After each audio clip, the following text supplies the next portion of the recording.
भगवान राम अयोध्यावासी को संबोधित करी कहउछंती, आकर 4,84,000 जो निभ्रमत यह जीव अविनाशी, फिरत सदा माया कर प्रेरा, काल कर्म स्वभाव गुण घेरा, कबहुँ करी करुणा नर देहि, देत ईस बिनु हेतु स्नेहि।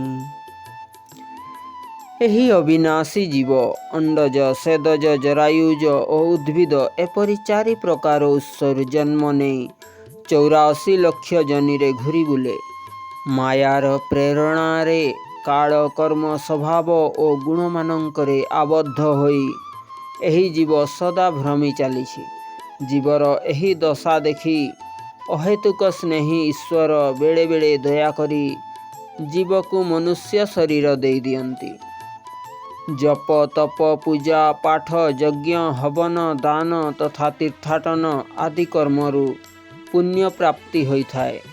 पुण्य संचय हेले स्वर्ग भोग प्राप्त होइथाए, मात्र मुक्ति सद्गति बा परमात्मा प्राप्ति होई न थाए। स्वर्गर देवता माने मध्य स्वर्ग सुख भोग परे पुण्य क्षीण हेबा द्वारा पुनः मृत्यु लोक को प्राप्त हुअन्ति। गीतारे भगवान कहउछन्ति, ते तं भुक्त्वा स्वर्गलोकं विशालं क्षीणे पुण्ये मर्त्य लोक निसन्ति। देवी देवतांक उपासना मध्य मनुष्य शरीर प्राप्त करिवार उद्देश्य नुहे। सकाम भावरे उपासना करुथिबा भक्त भावन्ति तांकर भक्ति रे प्रसन्न होई देवता माने तांकु मनोवांछित फल प्रदान करुछन्ति। किंतु सत्य तो यह जे समस्तंको देवावाला एकमात्र ईश्वर अटंती। भगवान को छाड़ी जो माने सकाम भावे देवता मानंकर पूजा करंती सेमानंक पूजा अज्ञानतापूर्ण अटे। देवता पूजक माने देवलोक को जानती। पुरुषों को पूजा करुथिबा लोक माने पितृलोक को जानती। भूत प्रेत पूजा करुथिबा लोक माने भूत प्रेत को प्राप्त हुअन्ति। किंतु भगवान को पूजा करुथिबा भगवत भक्त मृत्यु परे सच्चिदानंद परम ब्रह्म को प्राप्त हुअन्ति। तांकर आउ पुनर्जन्म हुए नहीं। वस्तुतः परमात्मा को प्राप्त करिबा ही मनुष्य शरीर प्राप्त करिबार परम उद्देश्य अटे। बाह्य पूजा पाठ एवं देव उपासना करिबा लोक पुनरपि जननं पुनरपि मरणंरु मुक्त होई पारंती नहीं। मात्र भगवानंक भजन ध्यान करुथिबा भक्त सर्वदा आवागमन चक्ररु मुक्त होई जान्ति। राजा नृग प्रतिदिन 1000 गाई दान करुथिले। मात्र प्रमादवश गोटिए गाई जहाको पूर्वरु कोनोसी ब्राह्मण को दान दिया जाइथिला ताहाको पुणी अन्य एक ब्राह्मण को दान देवा कारणरु ब्राह्मण द्वारा शापित होई से 1000 वर्ष जाए एंडुअ जनी को प्राप्त होइथिले। देवासुर संग्राम रे दानवेंद्र बड़ी ठारू पराजित होई देवराज इंद्र बड़ींक भୟରେ एक जलाशयर कमल नाड़ मध्यरे कीट रूपरे अनेक वर्ष पर्यंत लुचि रहिले। सेतेबेले ऋषि माने राजा नहुषंकु इंद्रपद प्रदान कले। किंतु इंद्रपद पाइबा परे राजा इंद्राणी को पाइबा पाई व्यग्र होई उठिले। कामांध राजा नहुष जेउ ऋषि मानंक कृपारु इंद्रपद पाइथिले से सही ऋषि मानंक पालिंकी रे बसी इंद्रपत्नी शची को प्राप्त करने को जाउथिले। क्रोधावश राजा ऋषि को पद प्रहार करिबारु इंद्र पदच्युत होई 1000 वर्ष जाए अजगर जनी रे पड़ी रहिले। एही सबु कथा दर्शाउछि जे दान यज्ञ आदि कर्मरु प्राप्त स्वर्ग सुख नाशवान अटे। अनस्वर शाश्वत आउ अच्युत एकमात्र परमात्मा अटंती।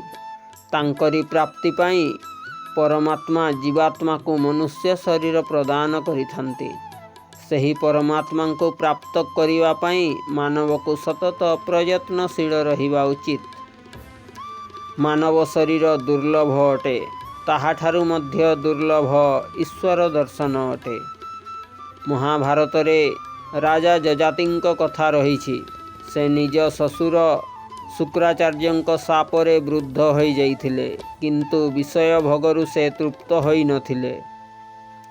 से निज पुत्र पुरुकु निजर वृद्धावस्था देई तांकठारु तांकर युवावस्था को प्राप्त करी पुनः 1000 वर्ष जाए विषय भोगर सेवन कले, मात्र से अतृप्त रहिले। भोगरु विरक्त हेबा परे ही तांकु सुखर प्राप्ति हेला।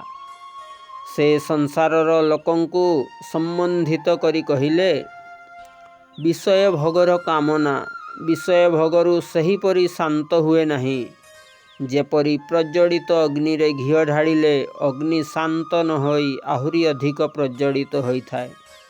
पृथ्वी रे जेते भी अन्न स्वर्ण पशु और स्त्री अछंती सेमाने जणे कामुकर कामना पूर्ण करिवाकु असमर्थ। दुर्बुद्धि लोक तृष्णा को त्याग करि पारंती नहीं। शरीर वृद्धा हेले मध्य तृष्णा वृद्धा हुए नहीं। यह एक प्राणांतक रोग। तृष्णार त्यागरु ही सुख प्राप्त होइथाए। राजा जजाति भोगरु विरक्त हेबा परे संथंक संगति कले। ज्ञान को प्राप्त करी से परम गति को प्राप्त हेले।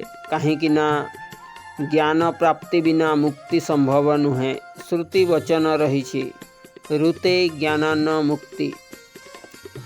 राजा भर्तृहरिंक पाखरे संसारर समस्त भोग पदार्थ रहिथिला, किंतु मायार एही प्रपंचरे तांको शांति मिली नथिला। जेबे से गुरु गोरखनाथंक ठारु अध्यात्म ज्ञान को जानिले, तेबे तांको आत्म शांति मिलिला। से संसारवासी को संबंधित करी कहिले, भोगन भुक्त्वा वयमेव भुक्त्वा तपन तप्ता वयमेव तप्त्वा कालो न यातो वयमेव यातो तृष्णान जीर्णं वयमेव जीर्णः। आमे भोग को उपभोग करूनाहु, बरं भोग आमको भोगुछि। आमे तप करूनाहु, तप आमको तापित करुछि। आमे काल व्यतीत करूनाहु, कालरे आमे समाप्त होई जाउछु। तृष्णा वृद्ध हेउ नाही, बरं आमे वृद्ध होई जाउछु।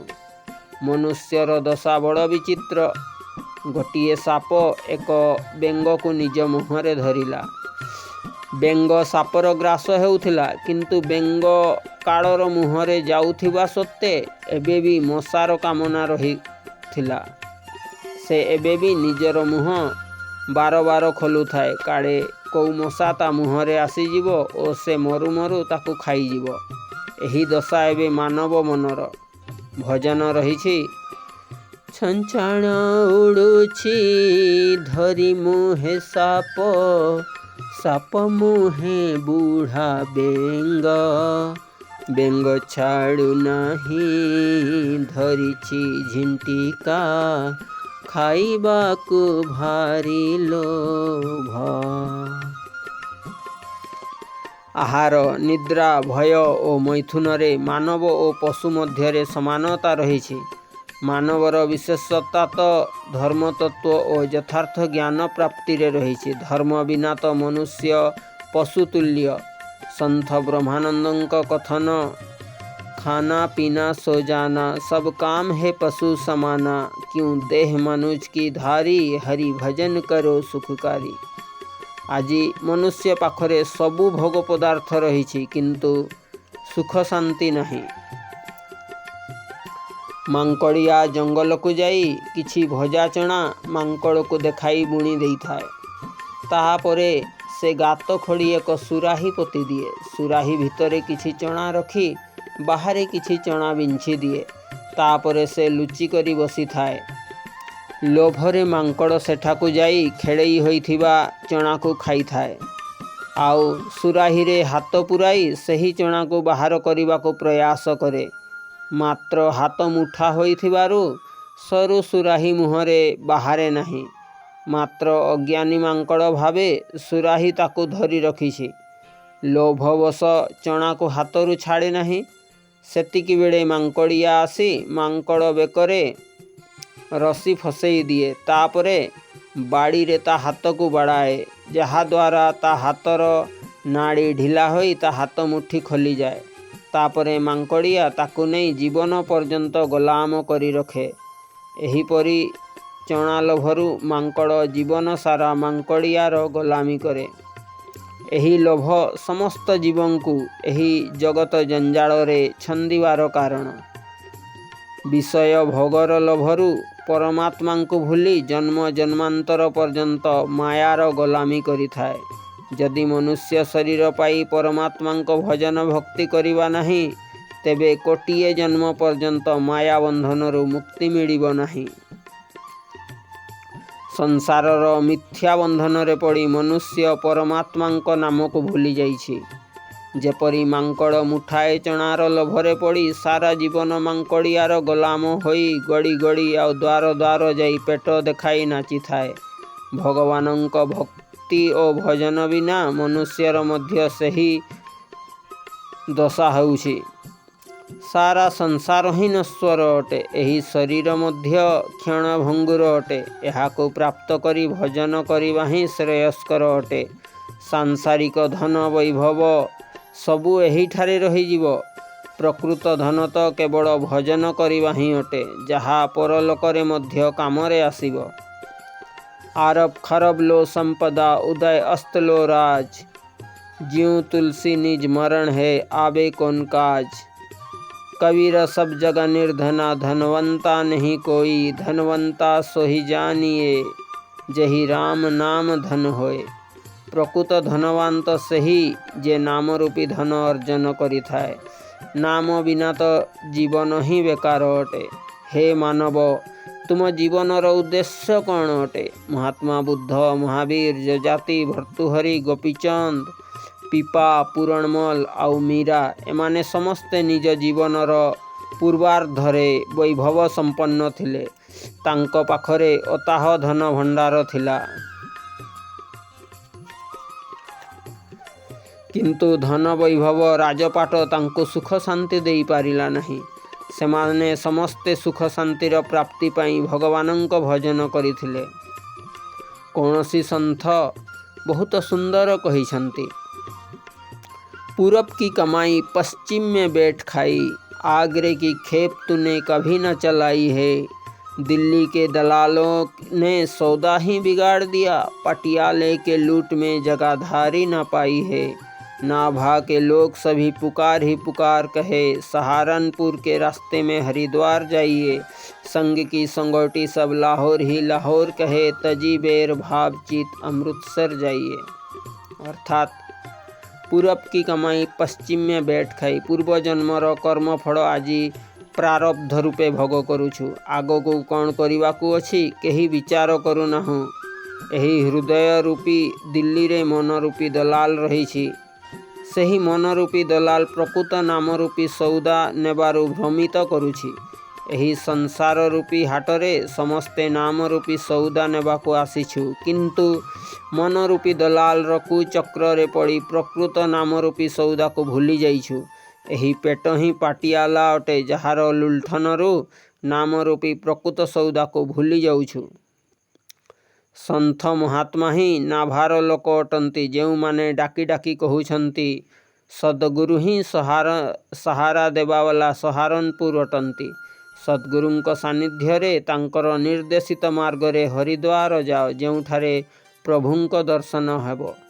ଯଦି ଏପରି କରିବା ନାହିଁ, ତେବେ ଏହି ଅତୃପ୍ତ ଇନ୍ଦ୍ରିୟ ରୂପୀ ସଙ୍ଗିନୀମାନେ ତୃଷ୍ଣା ରୂପୀ ଭୋକରେ ବ୍ୟାକୁଳ ହୋଇ ତୁମକୁ ସର୍ବଦା ନଚାଉଥିବେ, ଆଉ ଅତୃପ୍ତ ଇନ୍ଦ୍ରିୟ ନିଜର ଭୋକ ମେଣ୍ଟେଇବା ପାଇଁ ଆଉ ଦିଅର ରଡ଼ି ଛାଡ଼ିବେ। ଏହି ପ୍ରପଞ୍ଚରୁ ବଞ୍ଚିବା ପାଇଁ ଗୋଟିଏ ଉପାୟ ଅଛି, ଚିତ୍ତ ରୂପୀ ଅମୃତ ସରୋବରରେ ବୁଡ଼ ପକାଇବା, ଅର୍ଥାତ୍ ତନ୍ମୟତାର ସହ ଈଶ୍ୱରଙ୍କ ଭଜନ କରିବା। ଏହି କାର୍ଯ୍ୟରେ ତିଳେ ମାତ୍ର ବିଳମ୍ବ କରିବା ନାହିଁ। ଏହି ଜୀବନ ଯାହା ଦେବ ଦୁର୍ଲଭ ଅଟେ, କ୍ଷଣୁ ଭଙ୍ଗୁର ମଧ୍ୟ। ଏହି ଶରୀର ମାଟିର ମାଠିଆ, चोट लगी भांगीଯିବ। एणु शीघ्राति शीघ्र परमात्मा भजन रे लागिजिबा। जय श्री सच्चिदानंद।